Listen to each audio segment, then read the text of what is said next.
اقوام متحدہ کا مشرق وسطیٰ کی صورتحال پر مستقل پاکستانی مندوب کی زیر صدارت اجلاس۔ عاصم افتخار کا اپنے خطاب میں کہنا تھا کہ غزہ میں خوراک، جان بچانے والی ادویات کی فراہمی یقینی بنائی جائے، غزہ میں فوری اور غیر مشروط جنگ بندی یقینی بنائی جائے۔ اسرائیل کا شام کے دارالحکومت دمشق میں فوجی ہیڈ کوارٹر پر حملہ، بمباری سے عمارت تباہ ہو گئی۔ صہیونی فوج نے السویدہ کی طرف جانے والی فوجی گاڑیوں اور ٹینکوں کو بھی نشانہ بنایا۔ 3 افراد ہلاک اور 34 زخمی۔ السویدہ میں حکومتی حامی ملیشیا اور دروز قبیلے میں جھڑپیں، ہزاروں دروز اسرائیل سرحد پر جمع ہو گئے۔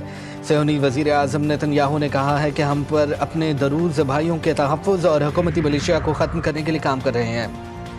تمہیں اور تمہاری عدالت کو تباہ کر دیں گے۔ اسرائیل کی جانب نیتن یاہو کے وارنٹ جاری کرنے والے پروسیکیوٹر کو دھمکانے کا انکشاف۔ مڈل ایسٹ آئی کی تہلکہ خیز رپورٹ سامنے آ گئی۔ رپورٹ کے مطابق عالمی فوج تاریخ عدالت کے پروسیکیوٹر کریم خان کو دھمکی دی گئی۔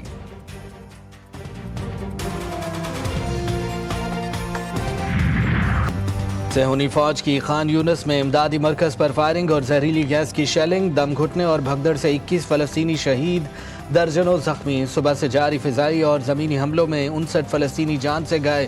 غزہ سٹی اور جبالیہ سے انخلاء کے حکم کے بعد بڑے پیمانے پر المواسی کی جانب نقل مکانی۔ امدادی ایجنسی انروا نے غذائی بحران کو جان لیوا قرار دے دیا۔ انروا کے مطابق ہر 10 میں سے ایک بچہ غذائی قلت کا شکار ہے۔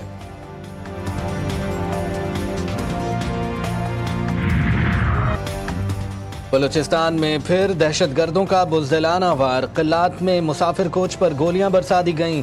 ترجمان بلوچستان حکومت کے مطابق فائرنگ سے 3 مسافر شہید، 7 زخمی ہو گئے۔ بس میں معروف قوال ندیم صابری بھی موجود تھے۔ مسافر کوچ کراچی سے کوئٹہ جا رہی تھی۔ صدر مملکت اور وزیر اعظم شہباز شریف کا معصوم شہریوں کی شہادت پر اظہار افسوس۔ کہا سیکیورٹی فورسز ملک سے دہشت گردی کے مکمل خاتمے کے لیے پرعزم ہیں۔ وفاقی وزیر داخلہ محسن نقوی مسافروں کے لواحقین سے دلی ہمدردی و اظہار تعزیت۔ بولے دہشت گرد سافٹ ٹارگٹ کو نشانہ بنا کر امن کو سبوتاژ کرنا چاہتے ہیں، جو کہ گھناؤنی سازش ہے۔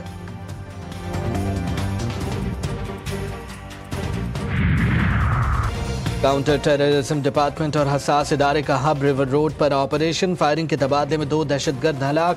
ترجمان سی ٹی ڈی کے مطابق دہشت گردوں کے قبضے سے خودکش جیکٹس، اسلحہ اور بارودی مواد برآمد۔ بم ڈسپوزل ٹیم کو طلب کر لیا گیا۔ چھاپا الفتح فتنۃ الخوارج کی موجودگی کی اطلاع پر مارا گیا تھا۔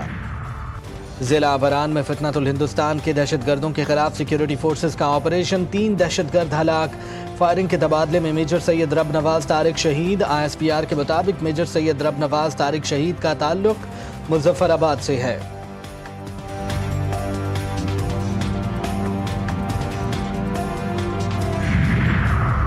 کراچی کے علاقے سائٹ ایریا میں اندھی گولی لگنے سے بچی جاں بحق، شناخت 11 سالہ زینب دختر گلزادہ کے نام سے ہو گئی۔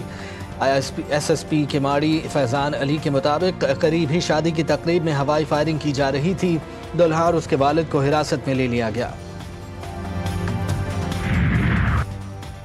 اداکارہ حمیرہ اصغر کی موت کی گتھی مزید الجھنے لگی۔ اداکارہ کے بینک اکاؤنٹ اور شناختی کارڈ کی تفصیلات سامنے آ گئیں۔ بینک اکاؤنٹ میں 3,98,000 روپے موجود تھے۔ اداکارہ کے فلیٹ سے کسی قسم کا زیور نہیں ملا، نہ ہی نقدی برآمد ہوئی۔ حمیرہ اصغر کے زیر استعمال ایک ہی آئی فون بھی غائب۔ موت سے قبل کپڑے دھونے کے شواہد بھی ملے۔ تفتیشی حکام کے مطابق اداکارہ 2 شناختی کارڈ استعمال کرتی تھیں۔ اصل شناختی کارڈ میں ٹیمپرنگ کر کے تاریخ پیدائش تبدیل کر رکھی تھی۔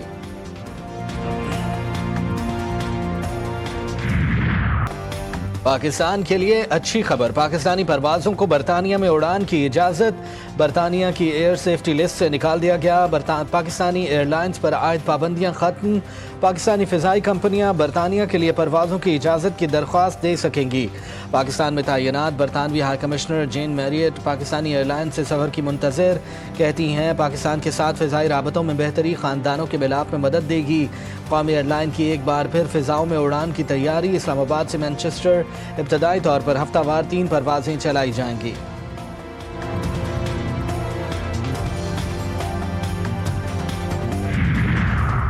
وزیر اعظم سے وزیر دفاع خواجہ آصف کی ملاقات۔ شہباز شریف کی برطانیہ میں پاکستانی پروازوں پر عائد پابندی کے خاتمے پر خواجہ آصف کو مبارکباد۔ وزیر دفاع اور ان کی ٹیم کی کاوشوں کو سراہا۔ وزیر اعظم نے کہا برطانیہ کے لیے PIA کی پروازوں کا دوبارہ آغاز اہم سنگ میل ہے۔ PTI رہنماؤں کے بیانات سے ماضی میں پاکستانی پروازوں پر پابندیاں لگیں۔ پابندی کا خاتمہ برطانیہ میں مقیم پاکستانیوں کے لیے باعث اطمینان ہے۔ بانی PTI اور غلام سرور نے قومی ایئر لائن کو قبرستان بنایا، کارروائی کا فیصلہ کابینہ کرے گی۔ وزیر دفاع خواجہ آصف نے بتایا، کہا ماضی میں پابندی کی وجہ سے ادارے کو اربوں ڈالرز کا نقصان ہوا، پابندی ختم ہونے کا فائدہ PIA کے نجکاری میں بھی ہوگا۔